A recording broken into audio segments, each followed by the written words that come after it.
for nowadays, and I actually work in that sector. My company's Game Changers Thinking, so I work in this field of skilling people and what they need for the modern workplace. What's going on here at Rollins, and this is my baby right here, who's a Rollins freshman, but I have two older kids who are well-educated in other institutions, and I've seen them through their careers as well. What Chrissy is pulling off here is astounding, and what's amazing about it is it's got the full support of the existing infrastructure of the university, of the college here, because of their values and what they stand for, but also the excellence on the academic front to have the support from a teaching perspective. So one of the things that's really new, I think, is that this is really the harnessing of the fountain of youthful idealism, but into an academic perspective that leads to a wide range of career opportunities.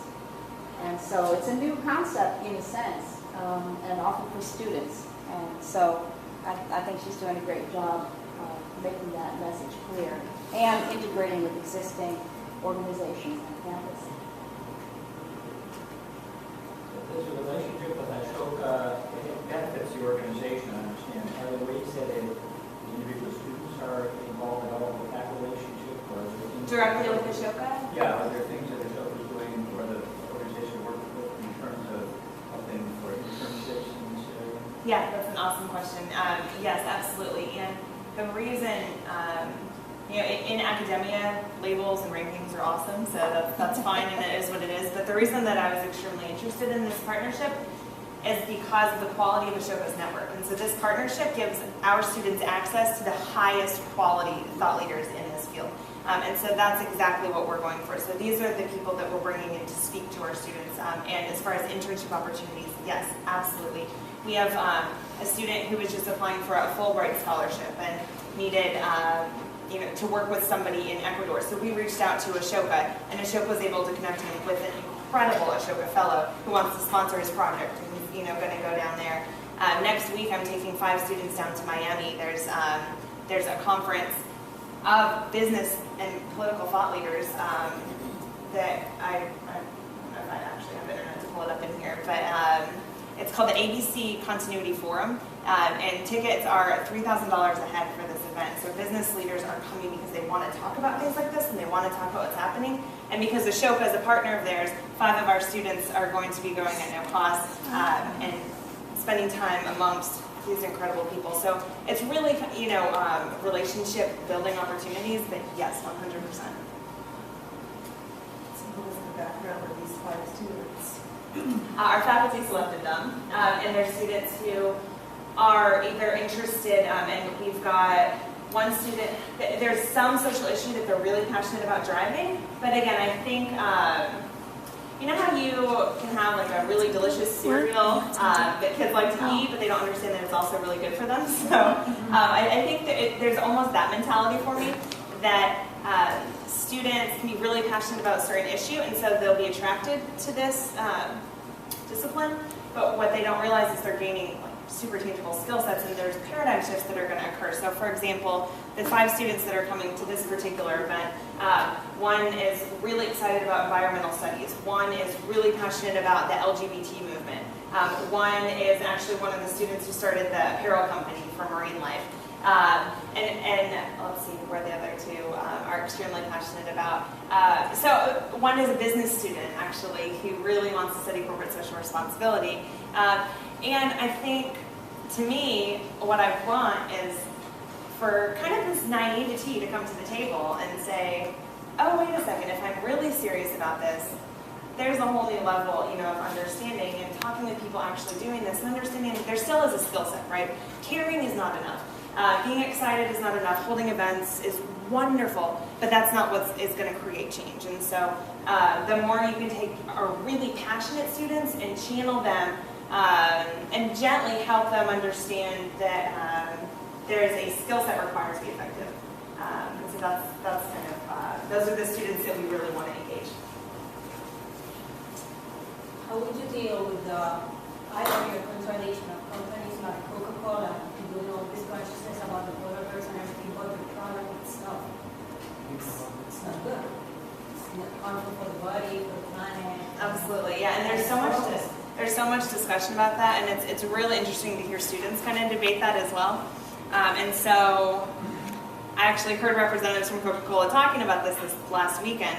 And have you heard of Honest Tea? Do you know what that is? So there's a tea brand called Honest Tea, and they started as this really pure social company, really excited about organic, tea, paying your farmers good money. It's all wonderful, and their message is so pure and so incredible. But they were just acquired by Coca-Cola, and so here is the founder of Honest Tea walking. MBA students were furious through this through this process of, well, think about it. You can be upset, and you can dislike, and you can blame Coke as an example for being kind of the enemy and the devil. But take the emotions out of it. There's power. There's a sphere of influence. There's a global supply chain that is unparalleled. This is a scope of reachability that you're never going to accomplish doing it independently, right? So the founder of Honest Tea, made a little bit of negotiation with Coca-Cola, and they're now owned by Coca-Cola, but nothing changes about their mission.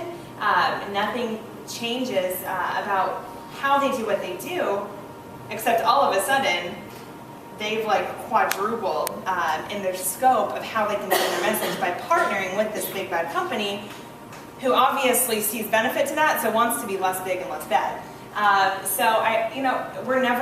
We're never going to be a world, I don't think, where there aren't people that make money to make money. That's just part of America, right? So I think that's okay.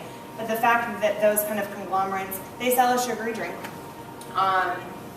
Consumers get a choice, so that's what they would say, consumer choice, and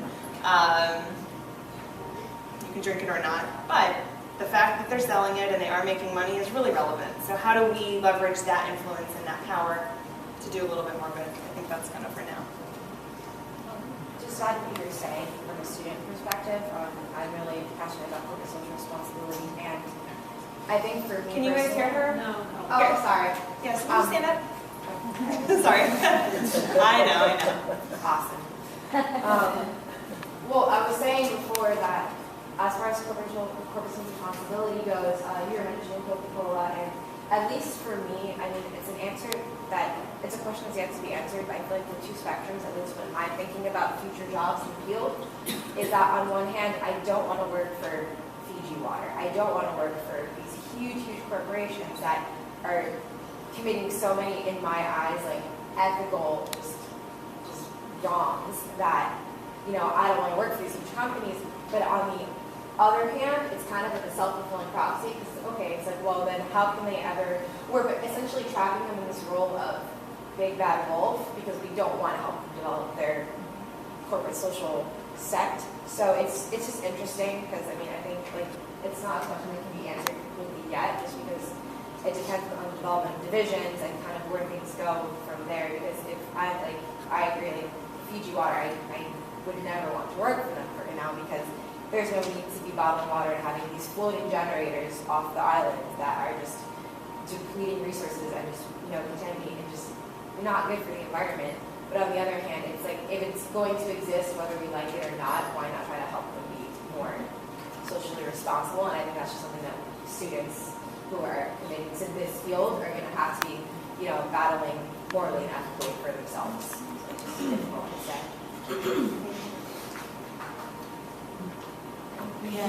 Thank you. And that's what you're hearing more and more. And so we just talked about all different types of actual social company models. But for companies that really aren't social at all, they just kind of want to start being that way.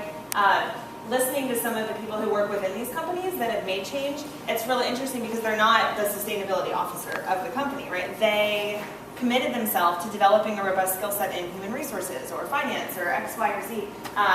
The VP of UPS right now, I was listening to him. He started, as a truck driver and worked his way up and experimented and loved the finance side and became CFO and whatnot. But he is an impassioned man about sustainability, and so his role is not that, but he saw this sphere of influence, and he was able to gain the trust within a company that has money and influence, and so he's now making policy changes that are incredible. But you can make those from different areas and with different skill set. And I thought that was an interesting message that students didn't like hearing, because they all were at this conference asking, how do I be your chief corporate responsibility officer? That sounds great. And companies are saying, yes, we love this, it's a great field, but we're a company of 8,000, we have 5 people with that in their job title. You've got to be more creative than that, right? So which goes back to this competency of empowering yourself as a change maker from any place. But they're saying, don't come to us saying you want to do corporate responsibility.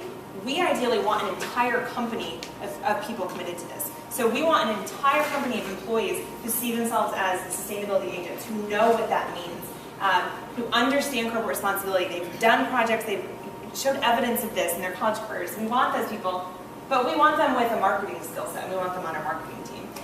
We want them in our supply chain. You just can't ignore the skill set piece of it. So it really is this blend of both.